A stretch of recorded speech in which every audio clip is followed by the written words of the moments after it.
How are you? I'm Eddie, the Skinhead Gourmet. Today we're going to be doing a bacon wrapped chicken and haricots vert. So stick around and enjoy. Oi!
This Pokemon coming with the remedies, coming to rock the bottom of my mic.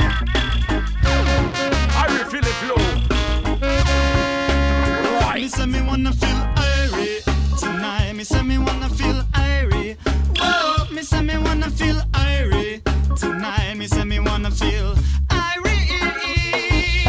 Ja, ja, ja, open up my mind. So I've got myself a nice looking chicken breast. I'm cooking for two. And neither of us are huge eaters, so this ought to be enough for us. So what I'm going to do is I'm going to cut it, start by cutting it in half, and then half again. I'm going to quarter this into nice looking tenderloin strips, just like so. I'm going to take my herbs, sprinkle them all over the top. We're just going to kind of mix them around so you get a little bit over every bit of the chicken, so you're not getting one bite that's going to taste very nice and seasoned, and another one that's bland. You're going to want to spread this around. Now each piece of chicken you're going to take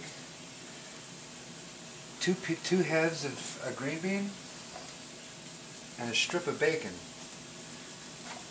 And what we're going to do is we're going to marry them all together. You're going to get your meat, your veggies, and your bacon. That's 3 food groups, all in one piece of food. You want to tie it on nice. What will happen is all that bacon fat is just going to flavor the chicken and the green bean underneath and keep the chicken from overcooking. And it's almost like you're making a little meat condom for them. This is incredibly easy to do, and it has an incredibly delicious result. One of the great things about this dish, if you have a difficult eater at home who doesn't always like to eat vegetables, it's an excellent way to hide them because you're hiding it under the bacon. Aside from being the candy of meats and the food group in and of itself, it's also a wonderful, wonderful camouflage for all sorts of other things, especially in situations like this. Who's going to know that there's something healthy under there?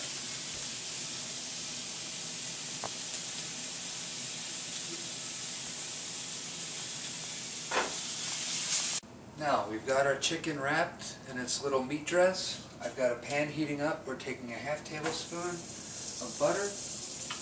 We're going to just swirl this around, let it coat the bottom of the pan.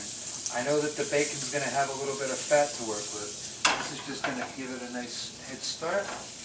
And we're just going to put these guys right in here, our little bacon mummies.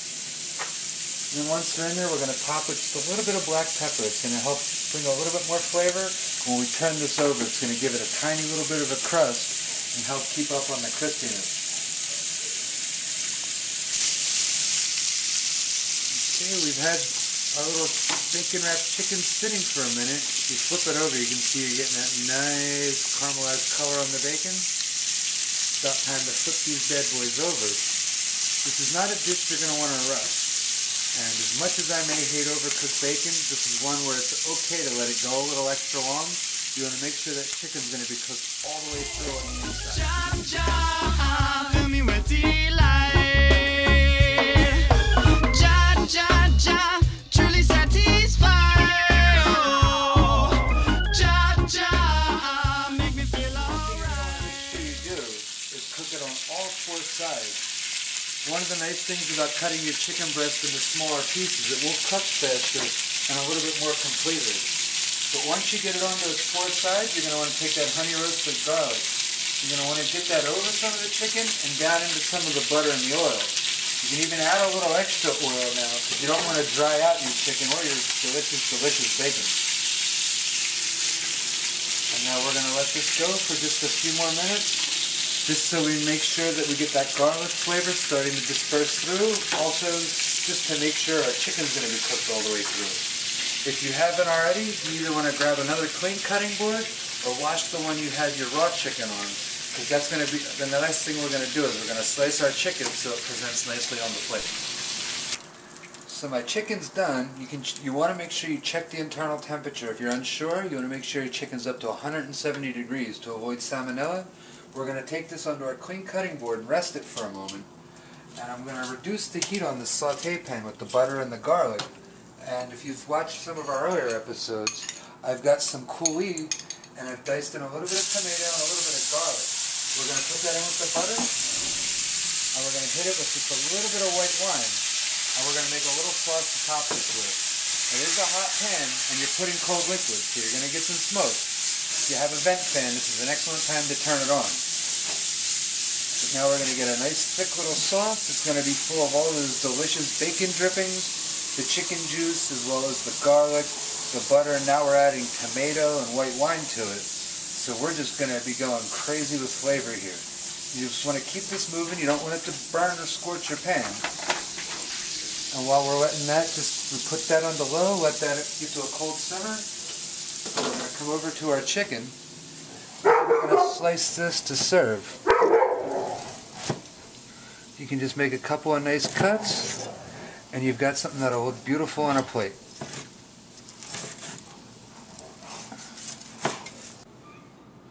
So we've got our sauce on a simmer, we've cut up our chicken, I've got a little bit of coulis on the plate. We're going to arrange our chicken across it. We're going to sprinkle just a little bit of grated Italian cheese. And now we can take some of our sauce and pour that on.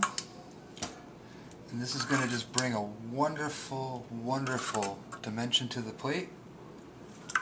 And voila! We're also using the green bean and Brussels sprout salad from an earlier episode.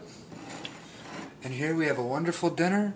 We're also a little bit low on the starch. Some of you may have noticed there's less of the Skinhead Gourmet than there used to be. That would be part of the reason why. And here's a wonderful meal that's very easy to make, very delicious. Enjoy. Bon appetit.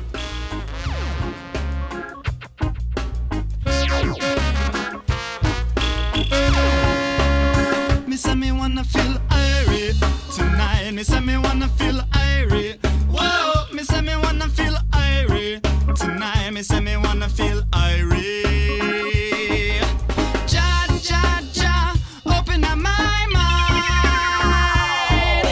Ja, ja, fill me with delight. Ja, ja, ja, truly satisfied. Oh, ja, ja, make me feel alright. Feeling that you feel inside. Smoking in the paper, you get smoking in the pipe. No question, this and no question why everybody get together unite.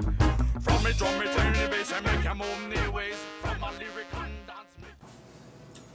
Bonjour, je m'appelle Eddie. Je suis le grand cuisinier Skinhead. Oi! So we're going to take our chicken. I've got a little bit of coulis on the plate. Mr. Butcherman, walk and give you what they love with the remedies you rocking on and on.